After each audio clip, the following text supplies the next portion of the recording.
ഖുർആനിലെ വളരെ ചെറിയ ഒരധ്യായമാണ് സൂറത്തുൽ ഖദ്ർ അല്ലേ?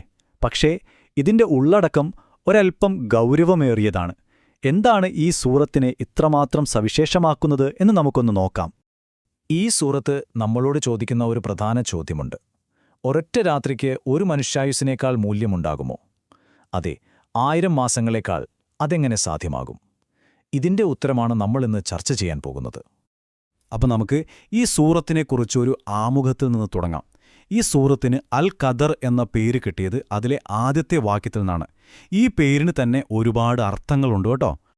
ഇനി ഈ സൂറത്ത് എപ്പോഴാണ് അവതരിച്ചത് എന്നതിനെപ്പറ്റി ഒരു സംവാദം തന്നെയുണ്ട്. ചില പണ്ഡിതന്മാർ പറയുന്നു ഇത് മദീനയിൽ വെച്ചാണെന്ന്. പക്ഷേ ഭൂരിഭാഗം പേരും ഇതിന്റെ ഉള്ളടക്കം നോക്കിയിട്ട് ഉറപ്പിച്ചു പറയുന്നു ഇത് മക്കയിൽ വെച്ച് അവതരിച്ചതാണ് എന്ന്. അപ്പോൾ നമ്മൾ മനസ്സിലാക്കേണ്ട ഒരു പ്രധാനപ്പെട്ട കാര്യം എന്താണെന്നുവെച്ചാൽ, ഈ സൂറത്ത് വെറുമൊരു രാത്രിയെക്കുറിച്ചല്ല സംസാരിക്കുന്നത്. അല്ല, അതിനപ്പുറം ആ രാത്രിയിൽ സംഭവിച്ച വളരെ വലിയൊരു കാര്യത്തെക്കുറിച്ചാണ്. അതായത് ഖുർആൻ അവതരണത്തിന്റെ പ്രാധാന്യം എത്രത്തോളമുണ്ടെന്ന് നമ്മളെ ഓർമ്മിപ്പിക്കുകയാണ് ഈ സൂറത്ത്. ശരി, ഇനി നമുക്ക് അൽ ഖദർ എന്ന വാക്കിന്റെ അർത്ഥത്തിലേക്ക് കടക്കാം. ഇതിന് പ്രധാനമായും 2 അർത്ഥങ്ങളുണ്ട്. രണ്ടും പരസ്പരം ബന്ധപ്പെട്ടതാണ്. ആദ്യത്തേത് ദൈവിക വിധിയുടെ രാത്രി എന്ന അർത്ഥമാണ്. അതായത് അൽ ഖദർ എന്ന് പറഞ്ഞാൽ വിധി അല്ലെങ്കിൽ ഭാഗധേയം എന്നൊക്കെ അർത്ഥം വരും. അപ്പോൾ ഇതൊരു സാധാരണ രാത്രിയല്ല.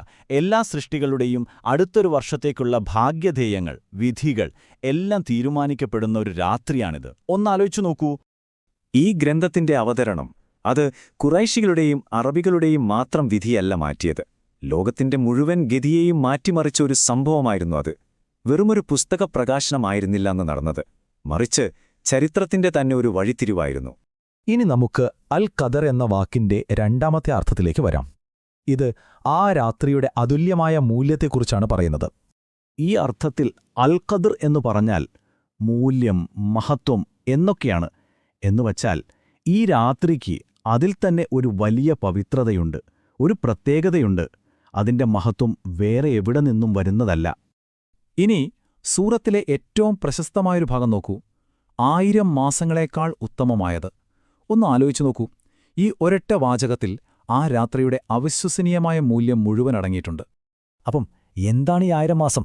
കണക്ക് കൂട്ടി നോക്കിയാൽ ഏകദേശം 83 വർഷം വരും. അതായത് ഒരു സാധാരണ മനുഷ്യായുസ്സിനേക്കാൾ കൂടുതൽ. അപ്പോൾ അത്രയും വലിയൊരു കാലയളവിനേക്കാൾ ശ്രേഷ്ഠമാണ് ഒരൊറ്റ രാത്രി എന്ന് പറയുമ്പോൾ അതിൻ്റെ ഒരു വ്യാപ്തിയൊന്ന് ഓർത്തു നോക്കൂ. ഇവിടെ നമ്മൾ ശ്രദ്ധിക്കേണ്ട ഒരു കാര്യമുണ്ട്. ഈ താരതമ്യം നമ്മൾ ആ രാത്രിയിൽ ചെയ്യുന്ന ആരാധനകളെക്കുറിച്ച് മാത്രമല്ല പറയുന്നത്. അതിലും വലുതാണ് കാര്യം. ആ ഒരൊറ്റ രാത്രിയിൽ മനുഷ്യരാശിയുടെ നന്മയ്ക്ക് വേണ്ടി ചെയ്ത ഒരു കാര്യം, അതായത് ഖുർആൻ അവതരിപ്പിച്ചത്, അത് 1000 മാസങ്ങൾ കൊണ്ട് ചെയ്യുന്ന മറ്റെല്ലാ നല്ല കാര്യങ്ങളെക്കാളും എത്രയോ വലുതാണ് എന്നാണ് ഇവിടെ പറയുന്നത്. ഇനി സൂറത്തിന്റെ അവസാന ഭാഗത്തേക്ക് കടക്കാം. ഈ രാത്രിയിൽ എന്തൊക്കെയാണ് സംഭവിക്കുന്നത്? അതിന്റെ സ്വഭാവം എന്താണ്? പ്രഭാതം വരെ സമാധാനം എന്ന് പറയുന്നതിന്റെ അർത്ഥമെന്താണ്? നമുക്ക് നോക്കാം. ആ രാത്രിയിൽ നടക്കുന്ന സംഭവങ്ങൾക്ക് ഒരു ക്രമമുണ്ട്. ആദ്യം മലക്കുകളും റൂഹും, അതായത് ജിബ്രീലും ഭൂമിയിലേക്ക് ഇറങ്ങിവരും. അവർ വെറുതെ വരുന്നതല്ല, തങ്ങളുടെ നാഥന്റെ അനുമതിയോടെയാണ് വരുന്നത്. എന്നിട്ടോ അവരെല്ലാ ദൈവിക കൽപ്പനകളും കൊണ്ടാണ് വരുന്നത്. അതുകൊണ്ടുതന്നെ പ്രഭാതം വരെ ആ രാത്രി മുഴുവൻ സമാധാനമായിരിക്കും. അപ്പോൾ ആ രാത്രിയുടെ സ്വഭാവം എന്താണെന്ന് ചോദിച്ചാൽ, അത് പൂർണ്ണമായും സമാധാനവും ശാന്തതയും നിറഞ്ഞതാണ്. ഒരു തിന്മയ്ക്കും ഒരു ഉപദ്രവത്തിനും അവിടെ സ്ഥാനമില്ല. അവിടെ എടുക്കുന്ന എല്ലാ ദൈവിക തീരുമാനങ്ങളും ആത്യന്തികമായി നന്മയ്ക്കു വേണ്ടിയുള്ളതാണ്. ഇവിടെ നമ്മളെ ചിന്തിപ്പിക്കുന്നൊരു കാര്യമുണ്ട്. ഒരു ജനതയെ നശിപ്പിക്കാനുള്ളൊരു തീരുമാനമുണ്ടായാൽ പോലും അതിന്റെ പിന്നിലും ഒരു നന്മയുണ്ടായിരിക്കും. തിന്മയല്ല അതിന്റെ ലക്ഷ്യമെന്ന് പറയുമ്പോൾ ആ ദൈവിക വിധികളുടെ ആഴം എത്രത്തോളമായിരിക്കും അല്ലേ? ഇതൊരു വലിയ ചിന്തയാണ്.